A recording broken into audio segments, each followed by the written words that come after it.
Η ουκρανική κυβέρνηση δίνει στη δημοσιότητα βίντεο το οποίο αναπαράγουν δυτικά μέσα και στο οποίο φαίνεται ποδηλάτη στην Μπούχα στις αρχές Μαρτίου, όταν η πόλη βρισκόταν υπό ρωσική κατοχή. Όταν ο άνθρωπος τρίβει σε ένα στενό, ένα τεθωρακισμένο πυροβολεί προς την κατεύθυνσή του. Ένα δεύτερο τεθωρακισμένο ρίχνει προς την ίδια κατεύθυνση. Στο σημείο στο οποίο έστριψε ο ποδηλάτης φαίνονται καπνοί. Οι ουκρανικές αρχές τώρα υποστηρίζουν ότι η σορός του είναι ανάμεσα σε αυτές που βρέθηκαν στον δρόμο της σφαγής. Στην ερώτηση πώς εκείνη διατηρήθηκε σχεδόν αναλύωτη εδώ και ένα μήνα, το Κιέβου απαντάει ότι η θερμοκρασία στην περιοχή ήταν υπό το 0. Analyzing satellite imagery taken on the 19th of March, it's clear the bodies have been lying in the open for weeks, and critically, during the time Russian forces occupied the town. We've compared the satellite imagery and the Ukrainian soldiers' video.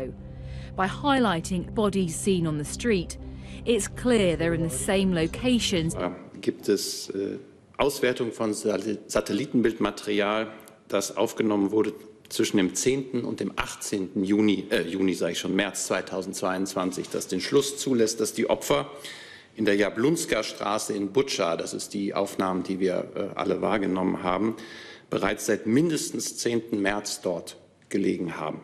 Εν τω μεταξύ, κάτοικοι στην Μπούχα δεν σταματούν να ανακαλύπτουν σορούς στους δρόμους και σε υπόγεια σπιτιών, σορούς καμένες και βασανισμένες. It's horrible. You see, it's just 6 bodies here, and that house, you can see maybe 3, and that house, it's maybe 1 body. It's shot. They was shot and burned after it. Но убили его, наверное, числа 8-го, потому что он все время пролежал у нас тут в подвале. Вот 4 дня тому назад его нашли, и мы похоронили его. Выстрел в ухо был убит, выстрелом в ухо. Ουκρανοί αξιωματούχοι αναφέρουν ότι σε ομαδικό τάφο κοντά στην εκκλησία του Αγίου Ανδρέα στην πόλη βρίσκονται περίπου 150 με 300 σοροί. Οι αρχές προσπαθούν να συλλέξουν τους νεκρούς και να τους αναγνωρίσουν.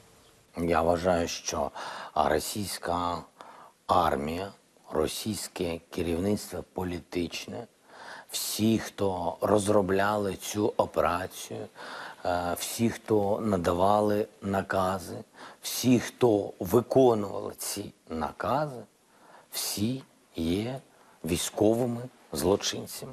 Η Μόσχα από την πλευρά της επιμένει ότι το βίντεο με τη σφαγή αμάχων στην Μπούχα είναι κατασκεύασμα του Κιέβου και των συμμάχων του στη Δύση και προειδοποιεί για νέα ουκρανική προβοκάτσια. В последние дни пропагандистская машина Запада и Украины работает исключительно на раздувание истерики вокруг видеоряда, который был снят украинскими, как мы понимаем, военными, Украинской службой безопасности в городе Буче. Ο πρόεδρος της Ουκρανίας καταδεικνύει τη φρίκη του πολέμου σε ένα βίντεο που προκαλεί αποτροπιασμό στο Συμβούλιο Ασφαλείας του ΟΗΕ. Βίντεο με πολύ σκληρές εικόνες ανθρώπων που σκοτώθηκαν στην Ουκρανία. Ανθρώπων από πολλές πόλεις, από την Μπούχα, το Ιρπίν, τη Μαριούπολη κι άλλες. Οι αντιδράσεις άμεσες και έντονες. He told us that women had been gang raped, including in front of their children.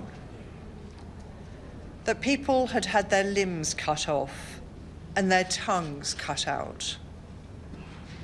That Russian tanks had crushed Ukrainian families who sat in their cars, unable to escape.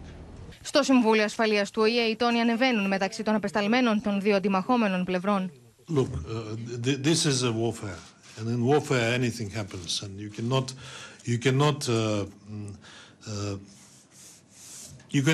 cannot exclude that civilians are dying in a war, and that is a sad fact of life. But the footage that we are being presented with, in particular in Bucha, on which I spoke, does not give us any doubt that that was a stage. How have Russians got to the cruelty of Nazis? When have you started enjoying acting like Nazis? Killing civilians, attempting to redraw internationally recognized borders. Ο Πάπας Φραγκίσκος φυλάει μια ουκρανική σημαία που έφτασε στο Βατικανό από τη μαρτυρική πόλη και προσεύχεται για το τέλος των εχθροπραξιών και της καταστροφής, έχοντας στο πλευρό του παιδιά που κατάφεραν να ξεφύγουν από τη φρίκη του πολέμου.